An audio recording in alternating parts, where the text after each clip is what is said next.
মির্চি নিবেদন গল্প gold mine. গল্প গোল্ড মাইন। বইটির সত্য আনন্দ পাবলিশার্স প্রাইভেট লিমিটেড কর্তৃক সংরক্ষিত।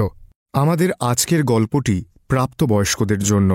মদ্যপান, ধূমপান ও মাদক সেবন স্বাস্থ্যের পক্ষে ক্ষতিকর। মির্চি গল্প গোল্ড মাইনে আপনাকে স্বাগত। মণিমাণিক্যে ভরা বাংলা সাহিত্যের কিছু জনপ্রিয় গল্প ও উপন্যাস দিয়ে সাজানো গল্প গোল্ড মাইনে আমাদের বিশেষ নিবেদন সরঞ্জিৎ চক্রবর্তী রচিত একটি সুন্দর প্রেমের গল্প পাতা ঝরার মরশুমে। নাট্যরূপ অর্পিতা চট্টোপাধ্যায়, পর্ব পরিচালনায় দেবলীনা আচার্য, প্রযোজনায় ভিজুয়াল অডিও।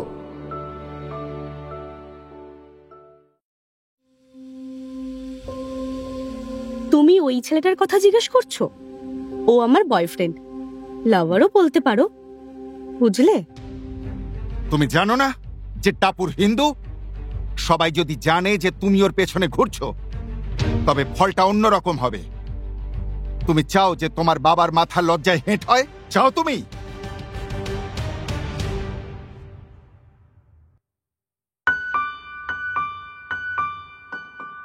ডিয়েগোর মায়ের কি হলো? কতটা গুরুতর তাঁর অসুখ? আচমকা ডুডুর হাত ধরে যে সবুজ অন্ধকারে হারিয়ে গেল পরি, কি যে তার গভীর গোপন কথা বুঝতে পারেনি ডুডু। কিন্তু তা দেখে একেবারে জ্বলে উঠেছে সায়কা। আমন শেষ পর্যন্ত তার চেয়ে বয়সে বড় রঞ্জনাদিকে এই চোখে দেখে। শিমুলের চোখ এখন অনেক ভারী, বর্ষার গঙ্গার মতো। হেমন্তের মরশুম যেন ক্রমে ভারী হয়ে যাচ্ছে। নিষ্পত্র গাছে এখন শুধুই শুকনো ডালপালা। তাহলে কি মরা গাঙে প্লাবন আসতে চলেছে? নইলে রূপাই কেন মাঝ রাস্তায় নিজে থেকে কথা বলল ডিয়েগোর সঙ্গে? কিন্তু রূপাইয়ের একটু কথা আর একটু হাসি ডিয়েগোর মনটাকে যে খুশির প্লাবনে ভাসিয়ে দিয়েছিল, সেই আনন্দের সবটাই তার মাটি হয়ে গেল বাড়ি ফিরে ডাক্তারের গম্ভীর মুখ দেখে। মা কি তাহলে আর সারবেই না? টাপুরের কথা কবিরের বাবার কানে তুলে দিল কে? টাপুর রবিন মেমোরিয়ালের সেরা সুন্দরী। কবির চাইলেও কি তাকে ভুলতে পারবে? ভোলা যায়?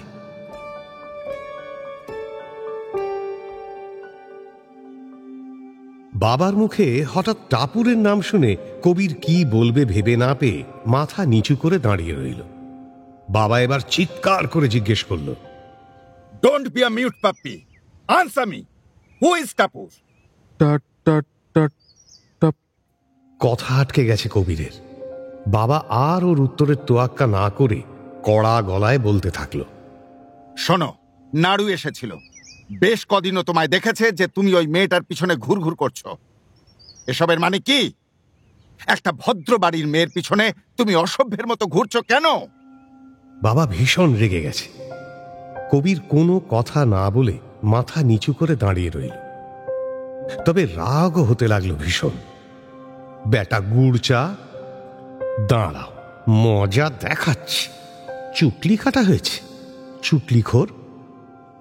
বাবা এবার সম্পূর্ণ নতুন দিক থেকে আক্রমণ করল। বলল, তুমি জানো না যে টাপুর হিন্দু? সবাই যদি জানে যে তুমি ওর পেছনে ঘুরছো, তবে ফলটা অন্যরকম হবে। তুমি চাও যে তোমার বাবার মাথা লজ্জায় হেঁট হয়? চাও তুমি? প্রশ্নটা যে উত্তর আশা করছে না, কবির সেটা ভালোই জানে। বাবা এবার কঠিন কিন্তু শান্ত গলায় বলল, আর যেন না শুনি যে তুমি ওর পেছনে ঘুরঘুর করছো। বুঝেছ? এবার এসো। বাবা আবার বই তুলে নিল। সেদিন বাবার ঘর থেকে নিজের ঘরটার দূরত্ব বিশাল মনে হয়েছিল কবিরের।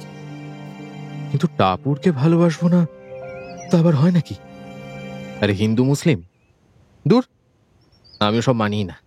আর এখন এই সময় দাঁড়িয়ে যদি এইসব মানতে হয়, তাহলে তো হয়েছে। তবে কবির সেদিন থেকে আরো সতর্ক হয়েছে। আজ তাই ডুডু ওকে টাপুর সম্বন্ধে জিজ্ঞেস করাতেও কিছু বলেনি। ও কাউকে কিছু বলবে না। যা করার নিজেই করবে, কিন্তু প্রথমে গুড় চায়ের জন্য বাঁশের ব্যবস্থা করতে হবে। আর এর জন্য শ্রেষ্ঠ বাঁশঝাড়টা হলো জ্যাকসন। কবির ইচ্ছে করে স্কুলে কিছু বলেনি। আজ পরীক্ষা শেষ হলো, বেশ ফ্রি লাগছে কবিরে। আজ সন্ধেবেলা জ্যাকসনের বাড়ি যাব। ওই গুচ্চাটাকে ঢিট করতে জ্যাকসনকে দরকার। ওর বিটকেল মাথা থেকে নিশ্চয়ই কোনো আইডিয়া বেরোবে, কিন্তু টাপুরের কেসটা বলা যাবে না, অন্য কোনো বাহানা করতে হবে। কবিরের সাইকেলটা বটতলায় এসে থামল।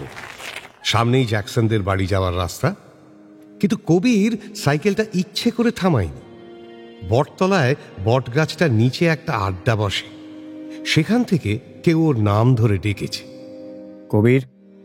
জায়গাটা এমন অন্ধকার যে কবির ঠিক দেখতে পেল না ওকে কে ডাকছে, কিন্তু যে ডেকেছে সে এবার অন্ধকার থেকে বেরিয়ে এলো সামনে। পুরু স্যার। ও স্যার এখানে আড্ডা মারেন? পুরুকে চিনতে পেরেই কিন্তু কবির একটু সংকুচিত হয়ে গেল মনে মনে। সেদিন জোশের মাথায় স্যারকে থ্যাঙ্কস বলে দিয়েছিল। সেদিনের পর মাত্র 2 দিন প্র্যাকটিস হয়েছিল, তারপর পরীক্ষার জন্য প্র্যাকটিস বন্ধ হয়ে গিয়েছিল। কিন্তু কবির 2 দিনই ডুব দিয়েছে। পুরু স্যার সেদিনের পর কবিরকে আর সামনে পাননি। কবিরের মনে হলো আজ নিশ্চয়ই সেই প্রশ্নটাই তুলবেন। পুরু সামান্য হেসে জিজ্ঞেস করল, কবির, পরীক্ষা কেমন হলো? ভালো স্যার। তুমি পরশু থেকে প্র্যাকটিসে আসছো তো? শেষ 2 দিন কিন্তু আসনি। হ্যাঁ স্যার, আসবো। কবির নিচু স্বরে বলল। পুরু নিষ্পলক তাকিয়ে থাকলো ওর দিকে। খুব অস্বস্তি হচ্ছে কবিরের। পুরু স্যার কি বলবেন বলে ফেললেই তো পারেন। পুরু এবার সত্যিই বলল, কবির, আমি তোমার চেয়ে 6-7 বছরের বড় হব। তোমার দাদার মতোই ধরতে পারো আমায়। তুমি আমায় বলবে কোথায় তোমার সমস্যা হচ্ছে? কবির মুখ তুলে তাকিয়ে বুঝতে না পারার ভান করে বলল, মানে? তুমি এত বোকা নও কবির। শোনো, যা করবে ভেবেচিন্তে করবে। এমন কিছু করবে না যাতে তোমার নিজের জীবনে সমস্যা হয়। সামনে এইচএস, পড়াশোনাটা খুব ভালো করে করা দরকার। আর হ্যাঁ, সঙ্গে ফুটবলটাও আছে। দেখো, আমি খুব সাধারণ মানুষ, আমার একার কিছু করার ক্ষমতা নেই। তোমরা যদি সাহায্য না করো, পরের ম্যাচটা আমরা জিতবো কি করে? ডিয়েগো প্র্যাকটিসে গন্ডগোল করছে, তুমি শেষের 2 দিন এলে না। কেউ তো মুখ দেখে তোমাদের জেতাবে না। কেন সামলাতে পারছো না? কি কাজ করতে হয় তোমায়? পড়াশোনা আর খেলা, এতেই সামলাতে পারছো না? নাকি এখানেও কোনো 3rd ডাইমেনশন আছে? কবির থামল একটু। স্যার কি সেই সন্ধ্যের কথা বলছেন? পুরু আবার বলল, শোনো কবির, জানো তো, সমস্যা ভাবলেই সমস্যা। তোমরা young, promising, just move on in life. কোনো কিছু করে সেটা নিয়ে রিপেন্ট করে সময় নষ্ট করে লাভ নেই কবির। তার চেয়ে ভুলে যাও, মুভ অন। কথাটা শেষ করে অর্থপূর্ণভাবে হাসল পুরু। তারপর বলল, ঠিক আছে, তবে পরশু প্র্যাকটিসে দেখা হচ্ছে, কেমন? বলেই পুরু হাঁটা লাগালো আবার চায়ের আড্ডার দিকে। পুরু চলে যাওয়াতে কবিরের ঘাম দিয়ে জ্বর ছাড়ল যেন। পুরু স্যারকে যত দেখছে তত অবাক হচ্ছে কবির। স্যার আগে ফুটবলার ছিলেন, মানে স্পোর্টসম্যান। না, এই মানুষটার কথা শোনা যায়, এর জন্য অনেক কিছুই করা যায়। আর টাপুরের ব্যাপারে স্যার যা করলেন সেটা তো ফেনোমেনন। সেদিনের পরেই স্যারের নম্বর অনেক বেড়ে গেছে কবিরের কাছে।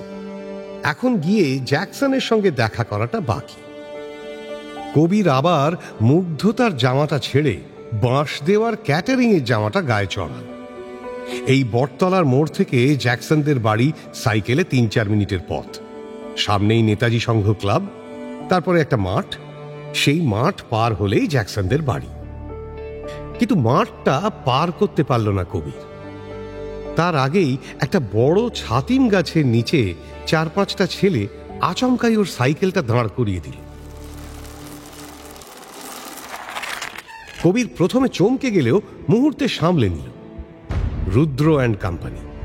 রুদ্র কবিরের সাইকেলের হ্যান্ডেল 2 হাতে ধরে বলল, কি মজনু কুমার, কি খবর? রুদ্রর গলায় ব্যঙ্গ আর বিষ লক্ষ্য করল কবির। কোনো উত্তর করল না দেখে রুদ্র আবার খসখসে গলায় বলল, কি মুখে কথা সরছে না? সাইকেল থেকে নাম, নাম শুয়োরের বাচ্চা। কি বললি তুই? কবির চিৎকার করে লাফ দিয়ে নামলো সাইকেল থেকে। সাইকেলটা কাত হয়ে মাটিতে পড়ে গেল। রুদ্র কবিরের কলার ধরে দাঁত চেপে বলল, বললাম শুয়োরের বাচ্চা, মাগিবাজ, টাপুরের পেছনে লেগেছিস, একদম দাঁত ভেঙে দেবো শালা। কবির কলার ছাড়াবার জন্য ধস্তাধস্তি করতে লাগল। অন্য ছেলেগুলো ওকে হিড় হিড় করে টেনে নিয়ে গিয়ে ছাতিম গাছের সঙ্গে চেপে ধরল। রুদ্র কবিরের গালে ঠাস করে একটা থাপ্পড় মেরে বলল, সাবধান করে দিলাম, টাপুরের পেছনে ঘুরবি না, নাহলে এই বয়সে ফলস টিপ পরে ঘুরে বেড়াতে হবে। কেন রে? টাপুর কি তোর বাপের সম্পত্তি? শুয়োরের বাচ্চা, তোর ফুরকি বেড়েছে না? যা বলছি শোন, লাস্ট ওয়ার্নিং দিলাম তোকে। কথাটা বলেই এবার তল পেটে একটা মোক্ষম ঘুষি মারল রুদ্র। কবিরের চোখের সামনে সব ঝাপসা হয়ে গেল যেন। হাঁটু দুটো হঠাৎ দুর্বল লাগলো খুব। ও মাটিতে বসে পড়ল। রুদ্র এবার একটা লাথি মারল কোমরে। কবির মুখ থুবড়ে পড়ল মাটিতে। অন্য ছেলেগুলো অকথ্য খিস্তির সঙ্গে লাথি মারতে শুরু করেছে ওকে। কবির উঠতে পারছে না। ওর শরীরটার উপর দিয়ে যেন হাতি হেঁটে চলে গেছে। ছাতিম গাছ, সামনের মাঠ আর অন্যদিকের বাড়িগুলো ক্রমশ আবছা হয়ে আসছে চোখের সামনে। হঠাৎ গরম জলের মতো কি যেন ওর গায়ে পড়তে লাগলো। ফুলে যাওয়া চোখটা কষ্ট করে খুলে দেখল রুদ্র ওর ওপর দাঁড়িয়ে ওর গায়ে পেচ্ছাপ করছে আর সমানে খিস্তি করে যাচ্ছে। শরীর গুলিয়ে উঠল কবিরের। খুব গরম না তোর? পেটের মধ্যে সবকিছু ওপর দিকে উঠে আসতে লাগলো। ভাবলো কেউ কি নেই ওকে বাঁচাবে? পাড়াটা এমনিতেই নির্জন, তা বলে এতটা। প্যান্টের জিপার আটকে রুদ্র ওর জুতোটা কবিরের মুখে রাখলো, বলল, এর পরের বার পেচ্ছাপটা খাওয়াবো।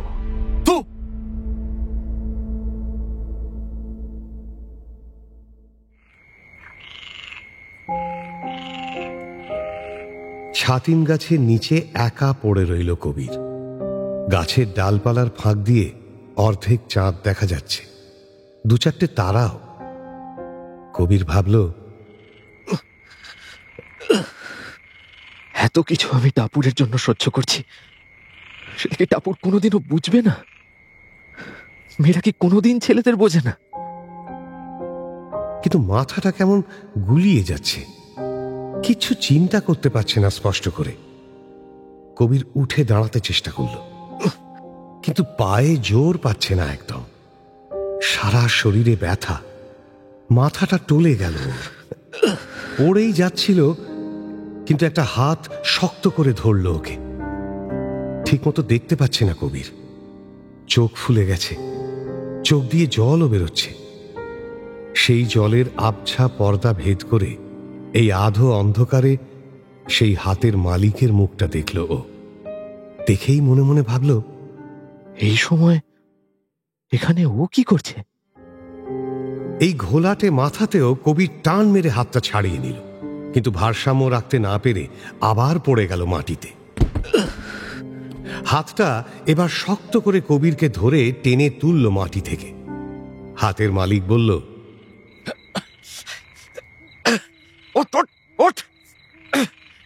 কি ছেলে মানুষই করছিস কবির? কি হয়েছে তোর? কে মেরেছে আমায় বল? কবির আবার হাত ছাড়াবার চেষ্টা করল, অস্ফুটে বলল, বলবো না, তোকে বলবো না। বিশ্বাসঘাতক, তুই বিশ্বাসঘাতক দিয়েগো।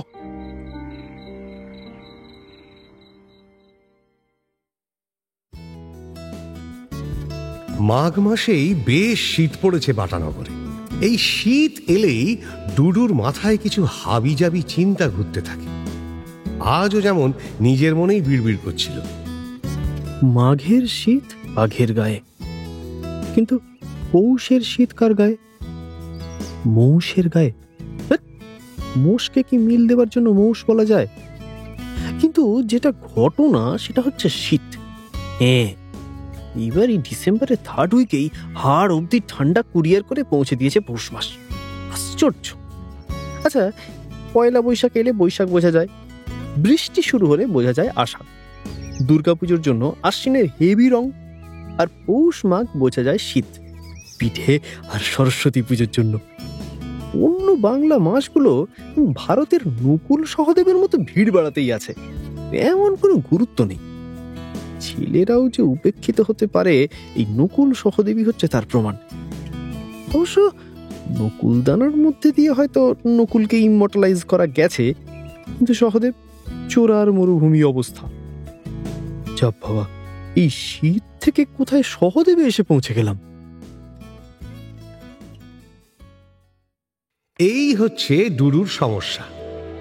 একবার চিন্তা করতে শুরু করলে আফ্রিকার আদিবাসীদের সঙ্গে ইগলুর সম্পর্ক স্থাপন করে ফেলতে পারে সে। কিন্তু চিন্তা সহদেবেই থেমে গেল, কারণ মেঘাদির গলা শুনল। কি রে ডুডু, আবার মাথার পোকাগুলো ছটপট করছে নাকি? নে তাড়াতাড়ি ব্যাগ দুটো গাড়িতে তুলে দে। মেঘাদি লিপস্টিকটা টুইস্ট ইন করে ডুডুকে হুকুম করল। আজ রবিবার, প্র্যাকটিস বন্ধ, কিন্তু তা বলে ডুডুর ছুটি নেই। ডুডু ভেবেছিল দুপুরে বাড়িতে বসে অঙ্ক করবে। ওদের কমার্সে 50 নম্বরের ম্যাথস আছে, আর ডুডু মোটামুটি পারেও সাবজেক্টটা। কিন্তু গোলমাল হয় কোঅর্ডিনেট জিওমেট্রি নিয়ে। কোঅর্ডিনেট জিওমেট্রি একটা বিশাল জিনিস, কিছুতেই বাগে আনতে পারে না ডুডু। কিন্তু তা বলে ফেলে পালায় না, এটা ডুডুর একটা ব্যাপার। কেউ কেউ গুণও বলে, ওর যা কঠিন লাগে সেটাকে যতক্ষণ না বাগে আনতে পারে ডুডুর শান্তি হয় না। কিন্তু অঙ্ক করবে কি? কাজ পড়ে গেছে যে, মেঘাদি ডেকে পাঠিয়েছে। আজ সন্ধেবেলা মেঘাদি আর ওর নাচের ট্রুপের অনুষ্ঠান আছে রবীন্দ্র সদনে। মেঘাদির নাচের ট্রুপ মানে মেঘাদি আর ওর 8 জন ছাত্রী। সবাইকে মেঘাদি নাচের অনুষ্ঠানে নিয়ে যায় না। মেঘাদির কথা হলো, ঠিক মতো নাচ না শিখে নাচতে গেলে স্টেজ বাঁকা মনে হবে। মেঘাদি যোগ্যতা অনুযায়ী ছাত্রীদের সুযোগ দেয়। তবে একটা ব্যাপার অবশ্য ডুডুকে আনন্দ দিয়েছে। যাক বাবা, আজকে সায়কা নেই। কিন্তু ঠিক আনন্দ কি? মানে আনন্দ নয়, বলা যেতে পারে স্বস্তি। মেয়েটার সামনে এলেই কেন জানি না আমার সবকিছু কেমন যেন গোলমাল হয়ে যায়। পেটের মধ্যে কেমন বলতা উঠতে শুরু করে। মাঝে মাঝে আবার ভাবি, এটা কি অন্য কিছু সিগন্যাল নাকি? কিন্তু অন্য কিছুটা যে কি, সেটা আর নিজের কাছে ভাব সম্প্রসারণ করে না। সায়কার টাইটেল জানা, আর ও ব্যানার্জি। ফলে ভাব সম্প্রসারণ করলে অসবর্ণ কেস আছে। তাই ভাব সম্প্রসারণে একটা বিশাল বড় শূন্য দেখতে পায় ডুডু। আর একটু বেশিক্ষণ তাকিয়ে থাকলেই শূন্যটা ক্রমশ ঠাকুরদার মুখের আদল নেয়। তাই ডুডু রিস্ক নেয় না, সায়কার থেকে পালিয়ে পালিয়ে থাকে। ডুডু দুটো ব্যাগ নিচে দাঁড়ানো স্করপিওতে তুলে ফিরে এলো। মেঘাদি বলল ব্যাগ দুটোয় নাকি নাচের ড্রেস আর প্রপ আছে, কিন্তু যা ওজন তাতে পাথর টাথর কিছু থাকাও আশ্চর্য নয়। বাপরে। গাড়িতে ব্যাগ দুটো রেখে আবার ঘরে এসে দাঁড়ালো ডুডু। যতক্ষণ না মেঘাদিরা যায়, ওকে এখানে ঠায় দাঁড়িয়ে থাকতে হবে। কখন কি কাজের হুকুম আসবে কে বলতে পারে। তবে দাঁড়িয়ে থাকতে খারাপ লাগছিল না ডুডুর। এক ঘর মেয়ের মধ্যে 2 পায়ে কেন, 1 পায়ে দাঁড়িয়ে থাকতেও খারাপ লাগে না ছেলেদের। কিন্তু ডুডুর খারাপ না লাগার পেছনে কারণটা অন্য। ও মুগ্ধ হয়ে দেখছিল 8টা মেয়ের সাজগোজের কম্পিটিশন। মেঘাদির ড্রেসিং টেবিলটা দখল কে নেবে সেই নিয়ে এক খণ্ডযুদ্ধ চলছে সামনে। এ ওর ঘাড়ের ওপর দিয়ে উঁকি দিচ্ছে, ও এর হাতের তলা দিয়ে মাথা গলিয়ে দিচ্ছে, কেউ আবার স্ট্রেট কনুই দিয়ে গুঁতিয়ে জায়গা করে নিচ্ছে। একবার বনগা লোকালে ওঠার অভিজ্ঞতা হয়েছিল ডুডু। ওর সামনে অবিকল বনগা লোকালের সিন চলছে। ডুডু ভাবলো একবার, ড্রেসিং টেবিলের আয়নাটা ভেঙে সবার হাতে এক টুকরো করে ধরিয়ে দেব। উফ, আর মেয়েগুলো বলিহারি, এখানে এত সেজে গুজে কি লাভ? এখান থেকে গাড়ি করে রবীন্দ্র সদন পৌঁছতে পৌঁছতে চোখের মাস্কারা গলে তো ঠোঁটে নামবে। ওখানে গিয়ে তো অনুষ্ঠানের আগে সাজতেই হবে। এদের ব্যাপার স্যাপার বুঝতে পারি না বাবা। আসলে ওর নিজের তো আয়না দেখলেই খালি জেমস বন্ডের মতো নিজের নামটাই শুধু বলতে ইচ্ছে করে। আচ্ছা, এটা কি কোনো পাগলামো? ঠিকুজিতে দ্বাদশের চন্দ্র আর শনির কি একটা কেস থাকলে নাকি মাথার তারটা কাটা হয়? আমার নাকি সেটা আছে, সেই জন্যই কি? কথাটা মনে পড়াতে ডুডুর অস্বস্তি হতে লাগলো। নিজের মন ঘোরাবার চেষ্টা করতে লাগলো। এও ভাবল, আচ্ছা, আমার তো প্রায় 18 বছর হয়ে গেল, তবে এরকম ছেলে মানুষই চিন্তা আসে কেন? না না, এবার থেকে একটু গম্ভীর হয়ে থাকতে হবে। কিন্তু আবার ডুডুর চিন্তায় ব্যাঘাত ঘটালো মেঘাদি। কিরে, এই গুণটা কবে থেকে হলো তোর? এখানে দাঁড়িয়ে দাঁড়িয়ে কেষ্ট ঠাকুরের মতন মেয়ে দেখা হচ্ছে। সে যদি জানতে পারে না, কেষ্ট থেকে শিশুপাল করে ছাড়বে। মেঘাদি কপটভাবে চোখ পাকিয়ে বলল। ডুডু দেখল মেঘাদির সাজগোজ কমপ্লিট, এবার বেরোবার অপেক্ষা। ডুডু জিজ্ঞেস করলো, মানে কার কথা বলছো তুমি? নেকা, বোঝে না যেন। তবে যাই বলিস, মেয়েটা ভালো, তোর সঙ্গে মানাবেও খুব। আরে আচ্ছা, মুশকিল হলো তো। কার কথা বলছো তুমি? ডুডু একটু বোকা সাজবার চেষ্টা করল। মেঘাদি চোখ মুখ নাচিয়ে বলল, আহারে, নামটা না শুনলে হচ্ছে না। না, শায়েকার কথা বলছি। এখানে আসলেই তোর কথা। আমার তো সন্দেহ হয়, এখানেও নাচ শেখার জন্য আসে না তোকে দেখবে বলে। কথাগুলো শুনতে শুনতে ডুডুর কান লাল হয়ে উঠল। ও বলল, আরে ধুর, কি যে বলো না, আমাকে দেখলেই তো হ্যাটা করে। ওসব অন্য হ্যাটা, তবে রিসেন্টলি তোর উপর একটু রেগে আছে মনে হচ্ছে। কি রে, কিছু করেছিস? মেঘাদি চোখ সরু করে জিজ্ঞেস করল। ডুডু ঢোক গিলে বলল, কই না তো, কিচ্ছু করিনি। কথাটার মধ্যে সত্যি মিথ্যের মিক্সচার আছে। ডুডু কিছু করেও নি, আবার করেওছে। ব্যাপারটা হলো, ওদের টেস্টের আগে একদিন জ্যাকসন আর দিয়েগোর সঙ্গে গ্যাজনখানা থেকে ফিরছিল ও। সাহেব কলোনির সামনে হঠাৎ পরীর সঙ্গে দেখা। যা হয়, পরী ওকে খুঁজছিল একটা কাজে। ওকে দেখা মাত্র পরী নিজের স্বভাব মতো হামলে পড়ল ওর ওপর। ডুডু ভাবে, ওরই একটাই দোষ, গায়ে ফায়ে হাত না দিয়ে কথা বলতে পারে না। ব্যাস, রাস্তায় দেখা মাত্র হাত ধরে টানাটানি। ওর সঙ্গে যেতে হবে ওর মায়ের এক্সরে রিপোর্ট আনতে। কোনো মানে হয়? ডুডু না না করলেও ততক্ষণে যা সর্বনাশ হওয়ার তা হয়ে গেছে। ডুডুর এমনই কপাল, ঠিক সেই সময় সায়েকা আর একটা মেয়ের সঙ্গে একটু দূরে দাঁড়িয়ে ফুচকা খাচ্ছিল। ডুডু যেমন ওকে দেখেছিল, ও ডুডুকে দেখেছে। ডুডুর অবস্থা হয়েছিল সাপের ছুঁচো গেলার মতো। পরীর সঙ্গে সাইকেলে করে যাওয়ার সময় একবার পেছন ফিরে ডুডু দেখেছিল সায়েকা ফুচকাওয়ালার ওখান থেকে ওর দিকে জ্বলন্ত দৃষ্টি দিয়ে তাকিয়ে আছে। ফুচকাওয়ালার ওপর ভীষণ রাগ হয়েছিল ডুডু। কেলানিটা ফুচকা বিক্রি করার জায়গা পেল না। কিন্তু কেন সেদিন ফুচকাওয়ালার ওপর রাগ হয়েছিল ডুডু? প্রশ্নটা ওর মনের মধ্যে দু একবার উঠলেও ও সেটা নিজেই এড়িয়ে গেছে। কারণ প্রশ্নগুলো সহজ আর উত্তরটাও জানা। এক জ্যোতিষী ডুডুকে বলেছিল ওর ঠিকুজিতে শুক্র গোলমেলে জায়গায় আছে। সেই জন্যই কি এইসব ঝামেলা হচ্ছে?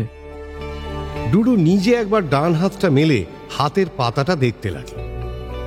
বেনহ্যামের হাত দেখার একটা বই মাঝে মাঝে ডুডু পড়ছে এখন। বুড়ো আঙুলের নিচের মাংসল অংশটা শুক্রক্ষেত্র।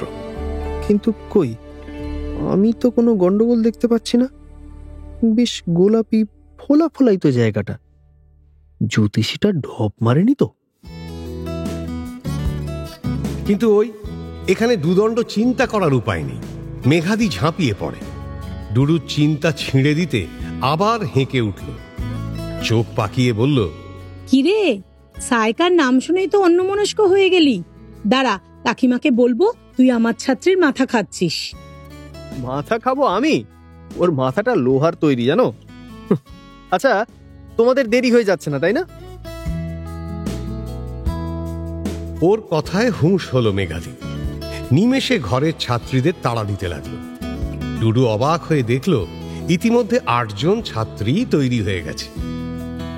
অত বড় যুদ্ধ করে ওদের শাড়ির পিন, মাথার চুল, শাড়ির কুঁচি সব ঠিকঠাক হয়ে আছে।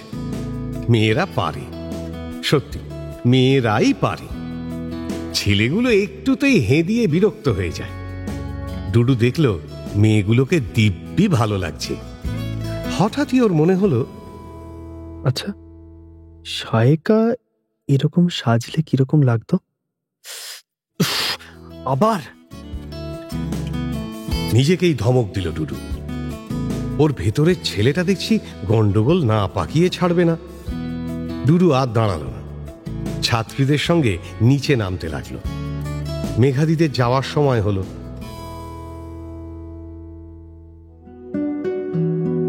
গাড়ির সামনের সিটে মেঘাদি বসে। গাড়িটা চকচকে মেরুন রঙের। মেঘাদি নতুন কিনেছে, অবশ্য নিজে চালায় না, ড্রাইভার আছে। মেঘাদি জানলা দিয়ে মুখ বাড়িয়ে বলল, তুই কিন্তু গেলে পারতিস ডুডু। না মেঘাদি, আমি আরেকদিন যাব। অবশ্য একজন থাকলে হয়তো যেতিস, তাই না? বলেই মেঘাদি চোখ টিপল। ডুডু কিছু বলল না, হাসলো শুধু। মনে মনে ভাবতে লাগলো, সত্যি ওয়ান ট্র্যাক মাইন্ড মেঘাদির। অন্যদের প্রেমে কিউপিড হতে যে কি ভালো লাগে মেয়েদের কে জানে।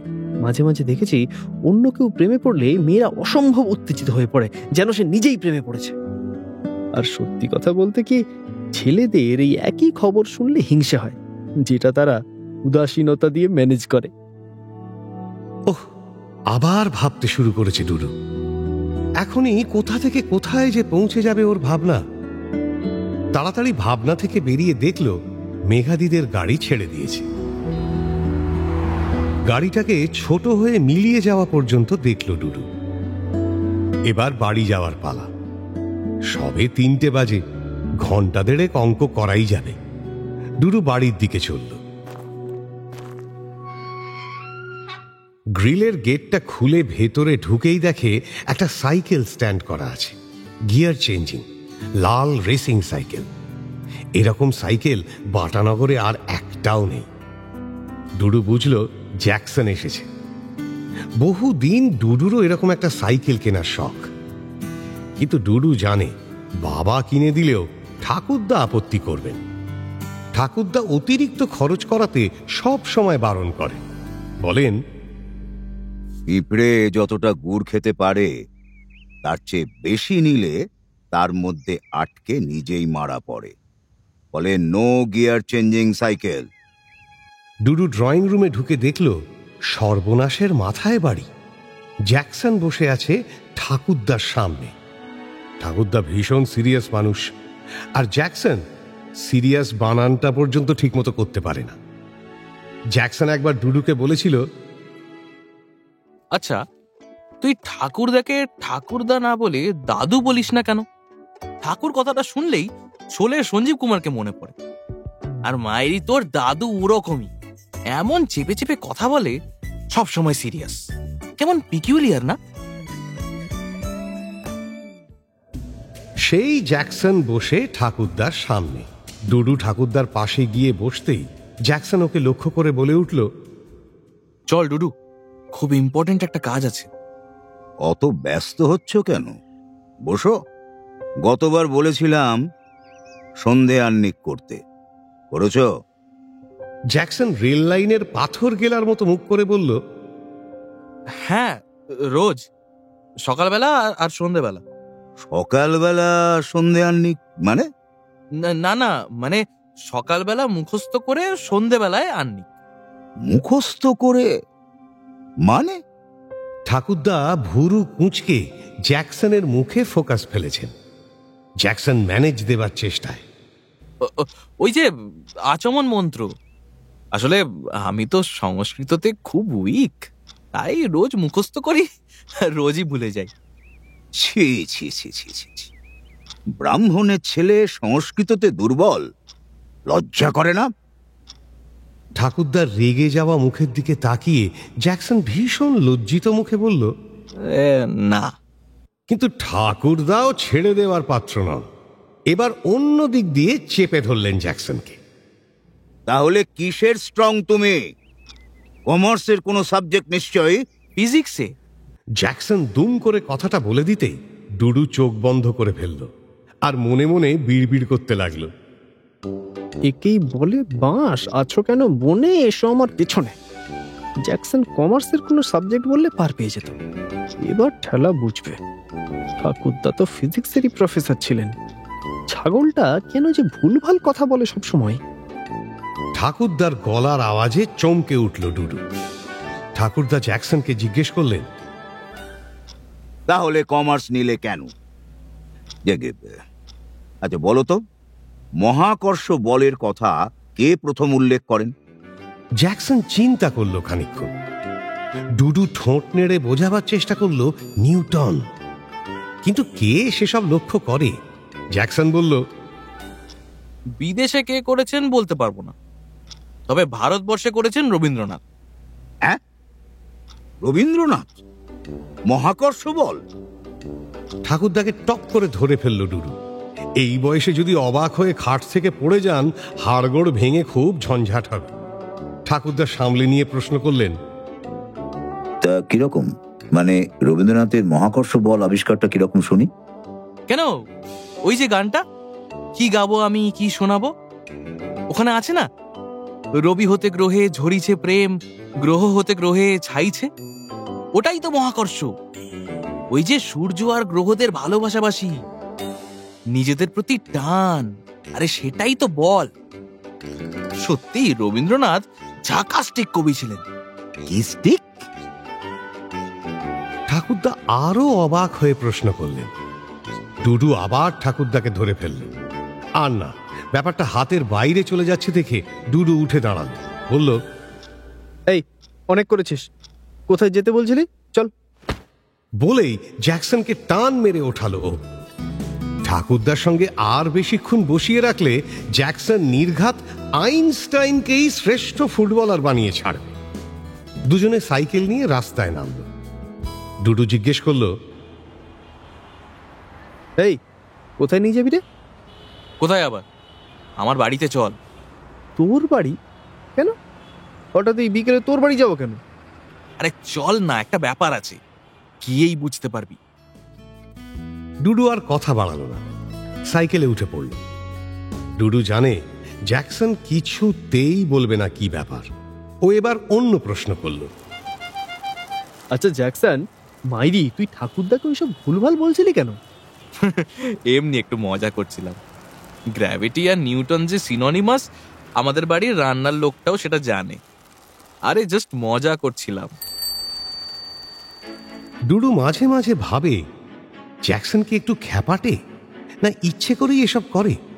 হয়তো লোক হাসাবার জন্য এমন করে, বা হয়তো সেন্টার অফ অ্যাট্রাকশন হতে চায় বলে এমন বিহেভ করে। ঠিক বুঝতে পারে না ডুডু। ঠান্ডাটা এবার সত্যিই বড় বেশি পড়েছে। ডুডু সাইকেল চালাতে চালাতেই এক হাতে জ্যাকেটের চেন গলা অবধি টেনে নিল। টমাস বাটা অ্যাভিনিউয়ের ধারে ধারে যে গুলমোহর গাছ, সেগুলো প্রায় সবই পাতা ঝরিয়ে দাঁড়িয়ে আছে। ও দেখল এখনো হালকা হাওয়ায় ছোট ছোট হলুদ পাতারা রঙিন কাগজের মতো নেমে আসছে মাটিতে। পাতা ঝরার মরশুম এখন। গোটা রাস্তার পাশে দুটো হলুদ মেরুন পাতায় ঢাকা আছে। লাল সাদা একতলা কোয়ার্টারের সামনের মাঠগুলোয় কচিকাঁচারা রঙিন সোয়েটার পরে ক্রিকেট খেলছে। পাতিলেবু রঙের একটা রোদ যাই যাই করছে আকাশে। ডুডু বাটানগরকে যত দেখে তত মুগ্ধ হয়। মনে মনে বাটা কোম্পানিকে ধন্যবাদ দেয়। ভাবে, এত সুন্দর গোছানো একটা শহর কি বানাতো ওরা ছাড়া।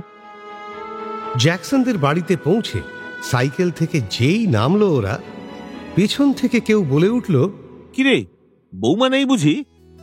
প্রশ্নটা শুনে ডুডু পেছন ফিরে দেখল রাধা কাকু, হাতে ইয়া বড় একটা লাল পাখির মতো দেখতে ঘুড়ি।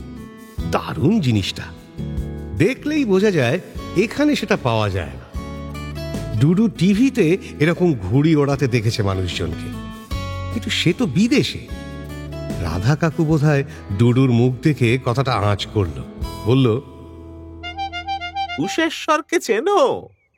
প্রাণবল্লভ মিত্রের ভাইপো। সেই এনে দিয়েছে। ভালো জিনিস না?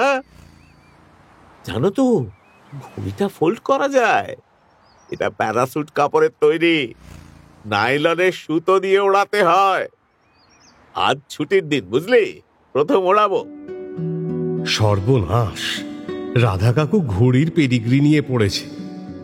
ডুডু কাতর মুখে জ্যাকসনের দিকে তাকালো। জ্যাকসন বলল, এখন যাও, টেস্ট করে দেখো ঘুড়িটা সত্যি ওড়ে কিনা।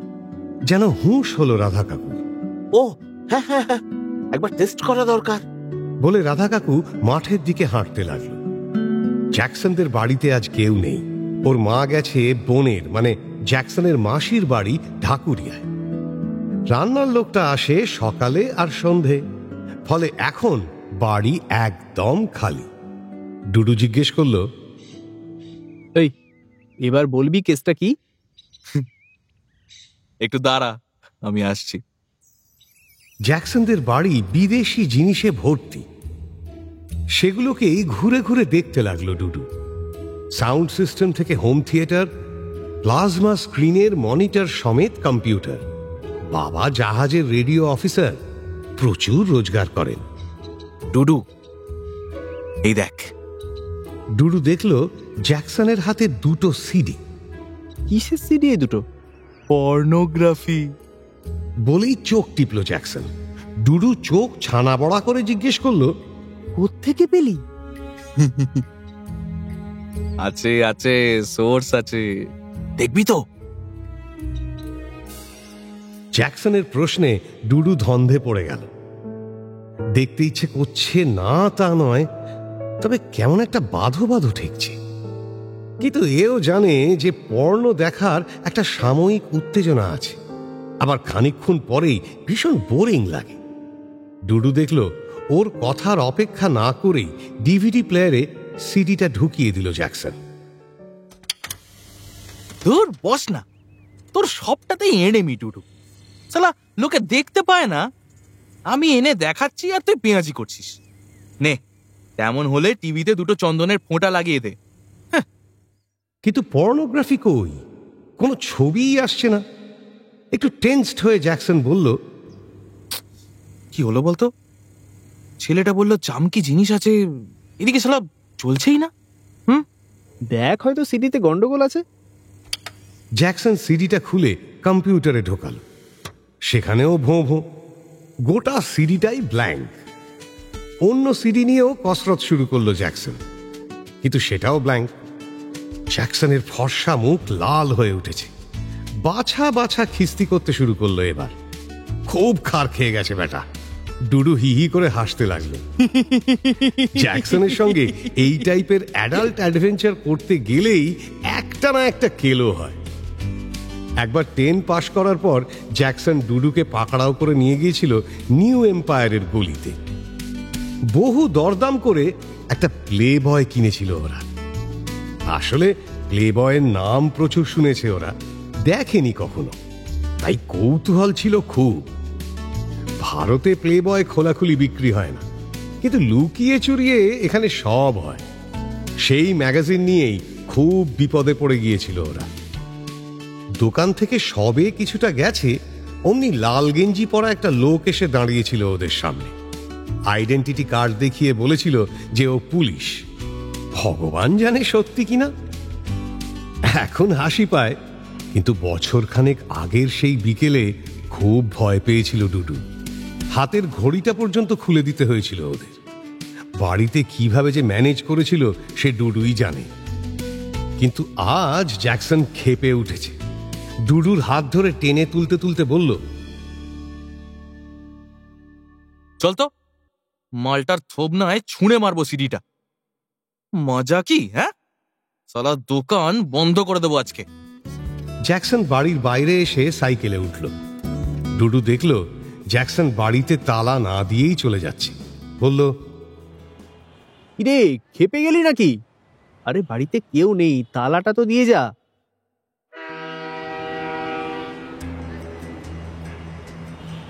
সিডির দোকানটা 1 নম্বর গেটের কাছে। 1 নম্বর গেট গঙ্গার কাছে। জ্যাকসন মালটার এলেম আছে, দোকানে গিয়ে এসব চাইতেও পারে। ডুডু তো মরে গেলেও পারত না। সাহেব কলোনির গেটের সামনে থেকে বাঁ দিকের রাস্তাটাই 1 নম্বর গেটের দিকে গেছে। ডুডু দোকানে যেতে চাইল না, যদি কেউ দেখে ফেলে। আর জ্যাকসন যা, কেউ না দেখলেও চিৎকার চেঁচামেচি করে লোক জড়ো করবে। জ্যাকসনও ওকে জোর করল না, এমন রেগে আছে যে এসবও চিন্তাই করছে না এখন। জ্যাকসন টপ গিয়ারে 1 নম্বর গেটের দিকে বেরিয়ে গেল। কিছু শুকনো পাতা খানিকটা উড়ে খানিকটা ছুটে গেল ওর সাইকেলের সঙ্গে। ডুডু সাইকেলে ঠেস দিয়ে দাঁড়িয়ে রইল। রবিবার বলে রাস্তাঘাট ফাঁকা। ওর পেছনেই বাটা কোম্পানির লম্বা পাঁচিল, তাতে নানান রকমের জুতোর ছবি আঁকা, নাম লেখা। আহা, কি সুন্দর সব নাম! ব্যালেরিনা, বাবল গামার্স, নটি বয়, নর্থ স্টার। ডুডু নঙ্গি স্কুলে ভর্তি হওয়ার আগে এখানেরই বাটা নার্সারি অ্যান্ড কিন্ডারগার্টেন স্কুলে পড়ত। ছবির মতো স্কুল, মার্বেল পাথরের ক্লাসরুম, উঁচু সিলিংয়ে স্কাইলাইট, সারি সারি দেবদারু গাছ। সেই দেবদারু বীথিতে দাঁড়িয়ে ওরা গাইত, আনন্দ লোকে মঙ্গলা লোকে বিরাজ সত্য সুন্দর। আজ এত বছর পরেও সেই ছোট্টবেলার স্কুলের কথা মনে পড়ায় হঠাৎই খুব ভালো লাগলো ডুডুর। মনে মনে ও আবার বলল, বিরাজ সত্য সুন্দর। হঠাৎই রাস্তার ওই দিকে চোখ চলে গেল ওর। গলা শুকিয়ে গেল যেন।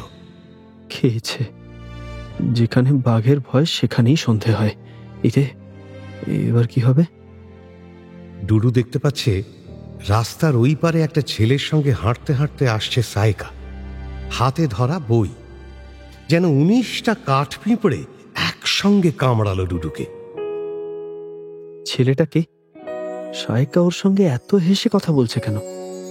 সাইকার দাঁতগুলো না হয় সুন্দর, তা বলে ওই ছেলেটাকে দেখাতে হবে? ডুডু আর পারল না, সাইকেলটা রেখে রাস্তা পার হয়ে ওই দিকে গেল। আচমকা ডুডুকে দেখে থতমত খেয়ে গেল সাইকা। সাইকা থতমত খেলো কেন? ডুডুকে 20 নম্বর পিঁপড়েটা এবার কামড়ালো। এদিকে ডুডুকে দেখে সাইকার ভুরু সেকেন্ড ব্র্যাকেটের মতো হয়ে গেল। তুমি তুমি এখানে কি করছো? হ্যাঁ, আমি জানোই তো, মেঘাদিদের ফাংশন আছে আজকে। কোনো কথা না পেয়ে আন্তাবড়ি বলে দিল ডুডু। সঙ্গের ছেলেটা সাইকাকে বলল, তোরা কথা বল, আমি এগোচ্ছি। বাহ, পিঁপড়েগুলো আর নেই তো। ডুডু ভারী আরাম পেল। সাইকা জিজ্ঞেস করলো, তুমি এখানে কি করছো? ছেলেটা চলে যেতে ডুডুর বেশ হালকা লাগছে, তাই ইয়ারকি মেরে কায়দা করে বলল, এই ধরো তোমার উপর গোয়েন্দাগিরি। ছেলেটা কে? মানে? সাইকার মুখ দেখে ডুডু বুঝলো ভুল করে ফেলেছে, কারণ সাইকা ইয়ারকিটা বুঝতে পারেনি। কি করে ম্যানেজ করবে ভাবছে, আর তখনই শুনল, কি রে ডুডু, বেশ আছিস? হ্যাঁ, কি রে বল। মনে মনে আঁতকে উঠল ডুডু। এই রে, জ্যাকসন এখনই ফিরে এসেছে। জ্যাকসন আবার বলল, সত্যি তোর মতো লাখ কজনের হয় বলতো? একবেলা পরীর মতো মেয়ের সঙ্গে হাত ধরে ঘুরছিস, অন্যবেলা আরেকজনের সঙ্গে গল্প করছিস। মায়েরি, তোকে দেখে যা হিংসে হয় না। খুব কৃতিত্বের কথা বলেছে এমন ভান করে জ্যাকসন হাসতে লাগলো। ডুডুর ইচ্ছে করলো জ্যাকসনের পেছনে এক লাথি মারে, কিন্তু তার উপায় নেই। টেনশন খেয়ে ডুডু লক্ষ্য করলো সাইকার মুখটা হঠাৎ গম্ভীর থেকে কেমন জানি শান্ত হয়ে গেল। ও ডুডুকে বলল, তুমি ওই ছেলেটার কথা জিজ্ঞেস করছো? ও আমার বয়ফ্রেন্ড, লাভারও বলতে পারো, বুঝলে? সাইকা আর না দাঁড়িয়ে গট গট করে হাঁটতে লাগলো, আর ডুডু স্থবির হয়ে দাঁড়িয়ে ভাবতে লাগলো, সাইকার লাভার মানে ডুডু তাহলে কে?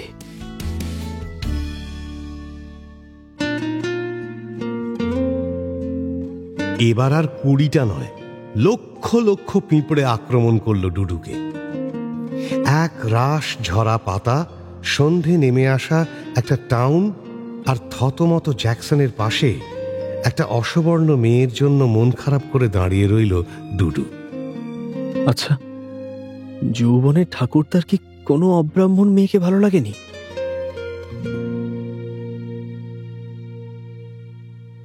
ডুডু যখন তার নিজের চিন্তার উত্তর খুঁজছে, ঠিক তখনই আরও একজনও তার চিন্তার উত্তর খোঁজার চেষ্টা করছে। সে টাপু। ন্যাড়া কবার বেলতলা যায়? একবার? না, তার মাথায় যতক্ষণ না বেল পড়ে ততক্ষণ সে বেলতলায় যায়। কিন্তু আমার মাথায় তো দুবার বেল পড়েছে, তবুও আমার বেলতলায় যেতে ইচ্ছে করে কেন? আসলে এই কথাটা কদিন ধরেই খুব ভাবাচ্ছে টাপুরকে। তা বলে টাপুর ন্যাড়া নয়। অবশ্য মাঝে মাঝে ও ভাবে, ন্যাড়া হলেও বাজারের ডিমান্ড গ্রাফটা নিচের দিকে নামবে না। আর হলিউডের অনেক নায়িকাই তো ন্যাড়া হয়েছে। সে ডেমি মুর থেকে শুরু করে ন্যাটালি পোর্টম্যান পর্যন্ত। তা বলে টাপুরের ন্যাড়া হওয়ার ইচ্ছে মোটেও নেই। ন্যাড়া আর বেলতলার কনসেপ্টটা সুকুমার রায় ব্যাপক নামিয়েছিলেন। ছোটবেলায় পড়ে টাপুর বুঝতো না, কিন্তু এখন বোঝে। বিশেষ করে এই কবিতাটায় একটা লাইন আছে, ঠোঙা ভরা বাদাম ভাজা খাচ্ছে কিন্তু গিলছে না। এইটা একদম খুন খারাপি লাইন। কি করে অতদিন আগে একজন ঠিক আমার মনের কথাটা লিখে দিলেন? এটা কি ম্যাজিক? আসলে এখন টাপুরের ঠিক এই খাচ্ছি কিন্তু গিলছি না দশা। কিচ্ছু ভালো লাগে না ওর। পড়ায় মন নেই, খেতে ইচ্ছে করে না, বন্ধু বান্ধবদের ভালো লাগে না, এমনকি সাজতে যে এত ভালো লাগতো সেটাও এখন বন্ধ। ওর বাবা রিসেন্টলি 2 সপ্তাহের জন্য বেলজিয়াম গিয়েছিল। সেখান থেকে ওকে ম্যাক্স ফ্যাক্টরের কমপ্লিট কসমেটিক কিট এনে দিয়েছে। কিন্তু টাপুর ওসব ছুঁয়েই দেখেনি। ধুর, ওর আর ভালো লাগছে না। মা পর্যন্ত টাপুরকে দেখে অবাক, কিন্তু টাপুর পাত্তাই দেয়নি। ওর সারা দিন মাথায় শুধু একটা কথাই ঘোরে। ওর খালি মনে পড়ে যায় আবছা গলির মধ্যে পুরু ওর চিঠিটা ছিঁড়ে ফেলছে এই দৃশ্যটা।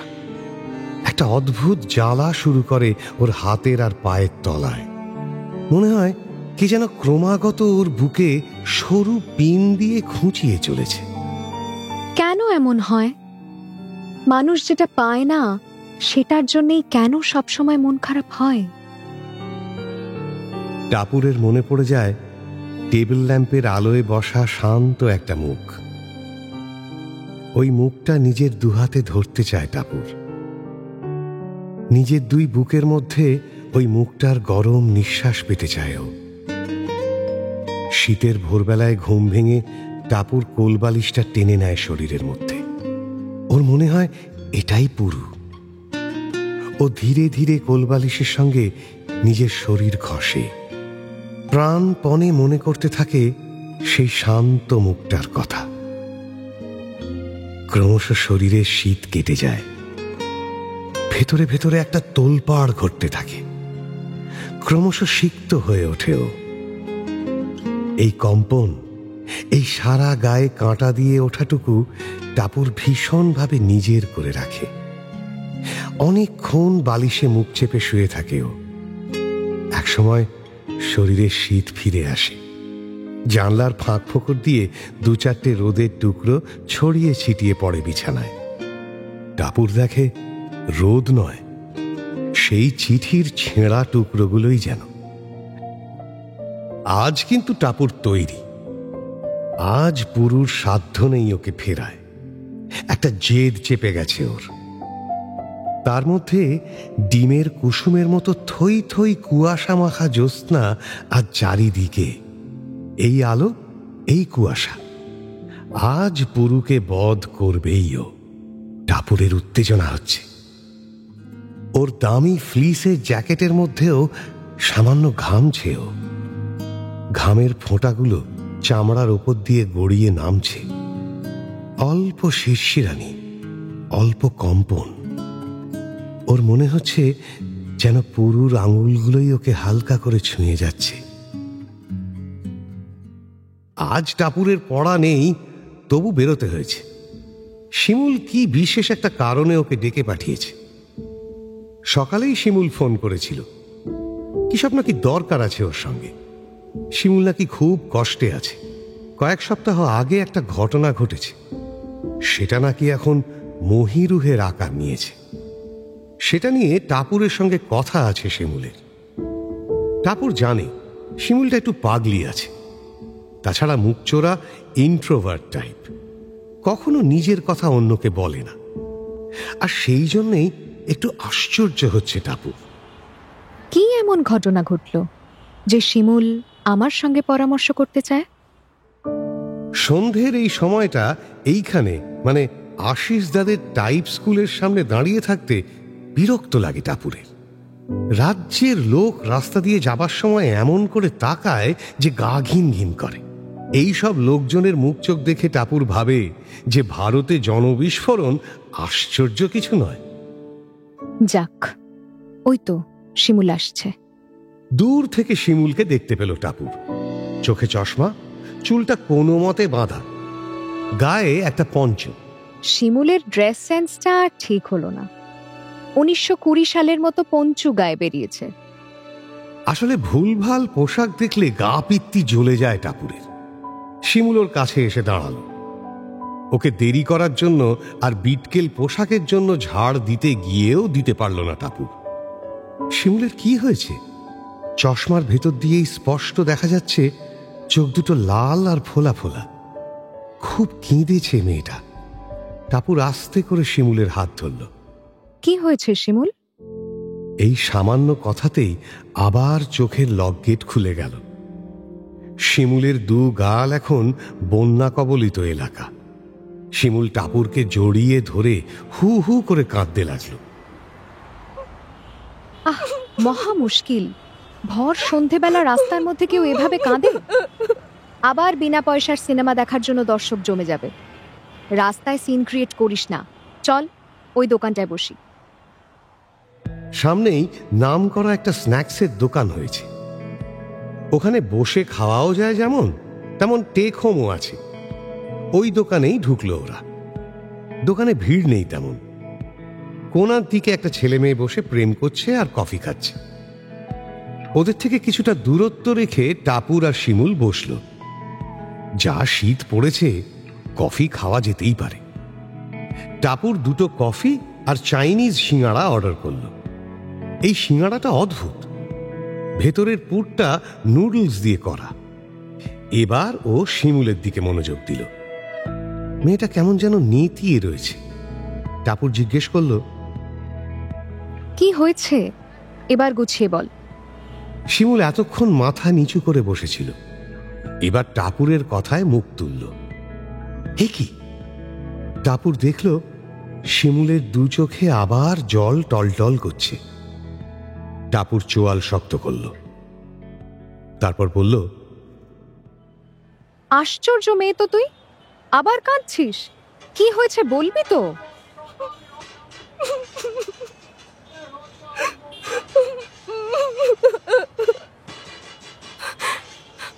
আমন।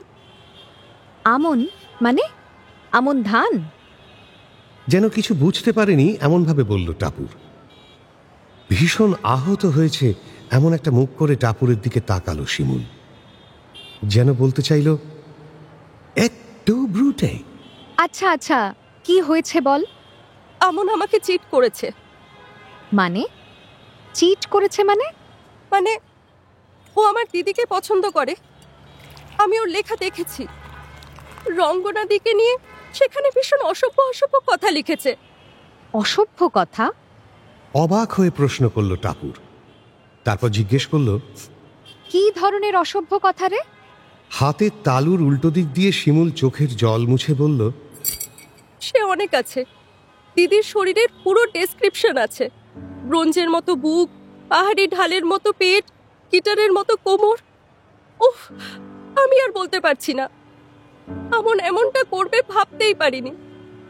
ওকে আমি এত ভালোবেসেছি, আর ও আমার দিদির পেছনে ঘুরছে। তুই বল টাপুর, ছেলেরা সত্যিই খারাপ হয়। তুই কি বলছিস তুই জানিস? আমন তোকে চিট করেছে। কি করে? তুই কি কখনো তোর ফিলিংস ওকে জানিয়েছিস? না, আমি মেয়ে না, আমি কেন বলবো? ও আমায় প্রপোজ করবে। শিমুল ঠোঁট ফুলিয়ে বলল। টাপুর হাসল। বাহ, কি গুণের কথা! গাধা, তোর ফিলিংস তো আমন জানেই না। ও বুঝবে কি করে যে তুই ওকে ভালোবাসিস? কেন ও বোঝে না?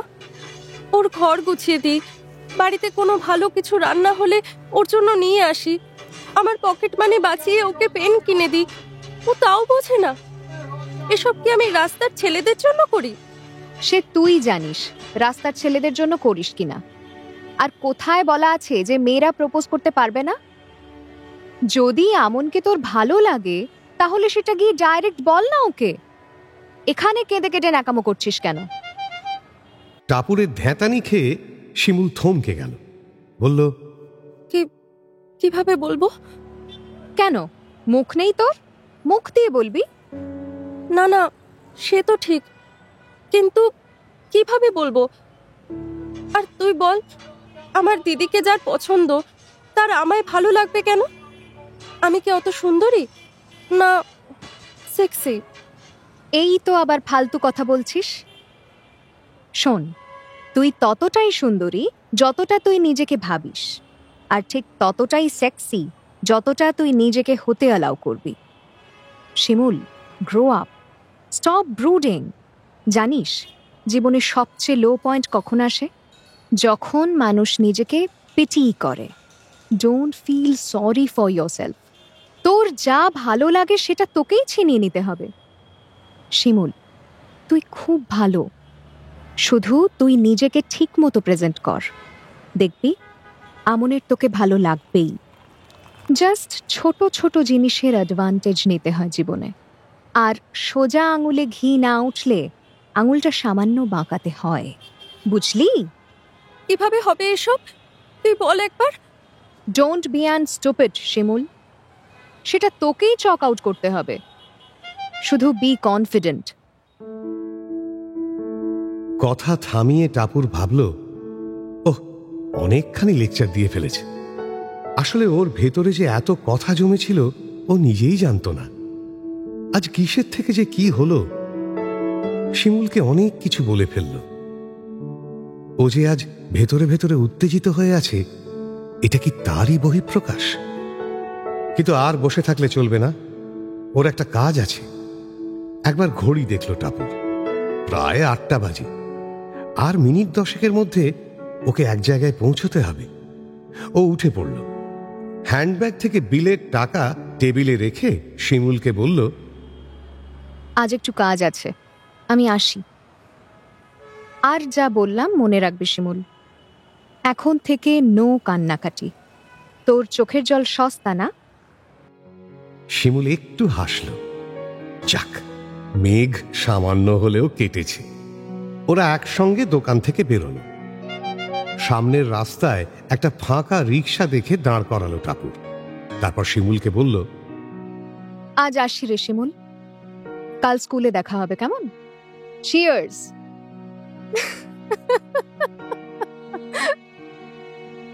শিমুল অল্প হেসে নিজের বাড়ির দিকে চলে গেল। টাপুর আর সময় নষ্ট না করে উঠে বসল রিকশায়। এবার ওর গন্তব্য ডাক্তার ভট্টাচার্যের গলি। ও জানে ওখানেই একজন ছাত্র পড়াতে যায় পুরু। সেই পড়ানোর সময় শেষ হয়ে এলো প্রায়। কি করে জানল? সেটা টাপুরস ওয়ে। হুশের থেকে 2 দিন আগে কথাটা বের করেছে টাপুর। অবশ্য শুধু এটুকুই নয়, আরো অনেক কথাই বের করেছে। সেদিনের কথা মনে পড়ায় হেসে ফেলল টাপুর। হয়েছিল কি, বাটার নিজস্ব জুতোর দোকান বাটা বাজার থেকে একজোড়া জুতো কিনে রিক্সা করে ফিরছিল ও। শীতের সন্ধে টমাস বাটা অ্যাভিনিউয়ের মার্কারি ভেপার ল্যাম্পগুলো জ্বলছিল। উত্তরে গঙ্গার দিক থেকে ঠান্ডা হাওয়া দিচ্ছিল একটা। বাটা কোম্পানির মেন গেট পেরিয়ে রিকশাটা যখন বাটা স্টেডিয়ামের সামনে, তখনই হঠাৎ কুশকে দেখতে পেয়েছিল টাপুর। সামনের একটা দোকান থেকে কিছু কিনছে, পাশে রাখা ওর মোটর বাইক। ওকে দেখেই চিড়িক করে মাথায় একটা আইডিয়া এসেছিল টাপুরের। পেয়েছি, পুরুষ সম্বন্ধে জানার জন্য সোর্স পেয়েছি। এই থামো থামো। টাপুর রিকশাটা থামাতে বলেছিল সঙ্গে সঙ্গে, কেন জানে না, কিন্তু টাপুরের ভেতর সেদিন পুরুকে দেখার পর কেমন একটা তোলপাড় চলছে। তাই কি বলে, ওল্ড ফ্লেমস ডাই হার্ড। যেন তেন প্রকারে ওর পুরুকে চাই, কিন্তু পুরুও অনড়। ও কিছুতেই সেই চিঠির অপমান ভুলতে পারে না। আর একটা চিঠিও কদিন আগে দিয়েছিল পুরুকে। পুরু সেটা না পড়েই ছিঁড়ে ওকে ফেরত দিয়ে দিয়েছিল। টাপুরের প্রচন্ড খারাপ লেগেছিল বলাটা আন্ডারস্টেটমেন্ট হবে। কুশকে দেখেই তাই মাথায় আইডিয়াটা এসেছিল। একটা হলিউডের সিনেমায় টাপুর দেখেছিল, কোনো কিছুকে জিততে হলে তার ইনস অ্যান্ড আউটস সম্বন্ধে জানতে হয়, কারণ তাহলেই একমাত্র জয় সম্ভব। এই ইনফরমেশনটাই হলো ভাইটাল।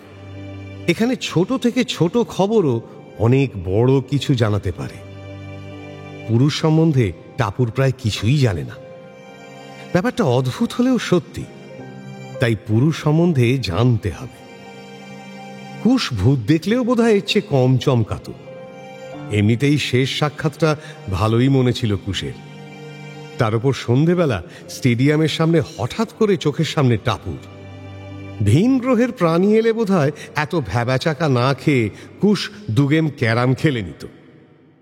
কোনো ভনিতা না করে টাপুর কুশকে বলল, তোমার সঙ্গে আমার কিছু কথা আছে, তোমার সময় হবে? সামনে টাপুরকে দেখে ভ্যাবাচাকা ভাব তখনও পুরোটা কাটেনি কুশের। ও বলল, আমি আজ কিচ্ছু করিনি, প্লিজ আমায় ছেড়ে দাও।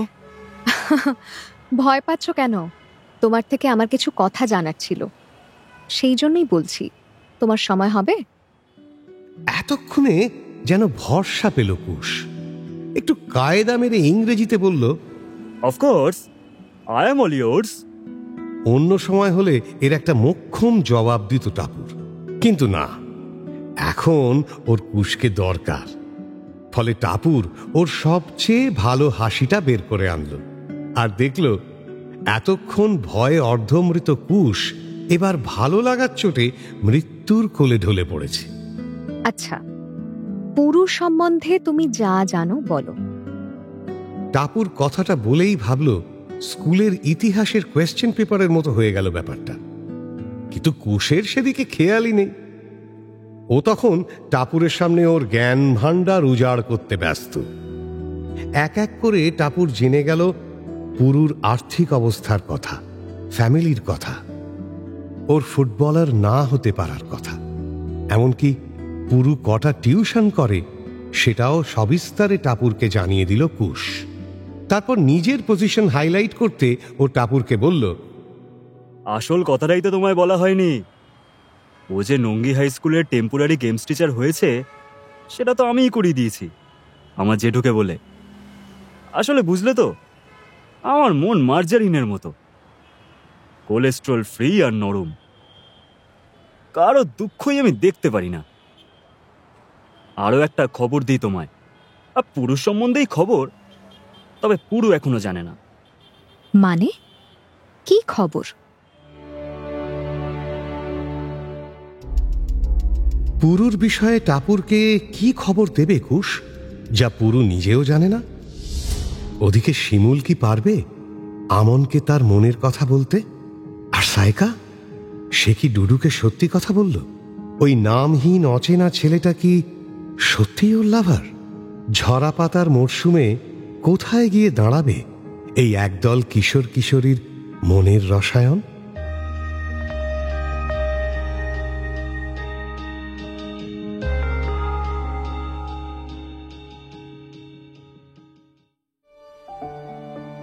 পাতা ঝরার মরশুমে উপস্থাপনায় শিবাশিস বন্দ্যোপাধ্যায়, নাট্যরূপ অর্পিতা চট্টোপাধ্যায়, পর্ব পরিচালনায় দেবলীনা আচার্য, মুখ্য চরিত্রে গল্প পাঠে শেখর, বাবা সুদীপ্ত ঘোষ, কবির সায়ন্তন ঘোষ, পুরু মির্চি অগ্নি, রুদ্র ভিকি দাস, দিয়েগো ঋতব্রত মুখার্জি, ডুডু সৌম চ্যাটার্জি, মেঘাদি পায়েল ঘোষ, সাইকা সুস্মিতা সর্দার, জ্যাকসন অন্বেষ দে, টাপুর শ্রেয়সী বন্দ্যোপাধ্যায়, শিমুল ছন্দবাণী দত্ত, কুশ কুশল ভট্টাচার্য, ঠাকুরদা শঙ্করী প্রসাদ মিত্র, রাধা কাকা রূপন দাশগুপ্ত। এছাড়াও রয়েছেন অন্যান্য শিল্পীবৃন্দ। আবহ সঙ্গীত কৌশিক দাস, প্রযোজনায় ভিজুয়াল অডিও, সৃজনশীল পরিচালনায় ইন্দ্রাণী চক্রবর্তী। শুনলেন মির্চি গল্প গোল্ড মাইন, সরঞ্জিতের লেখা পাতা ঝরার মরশুমে।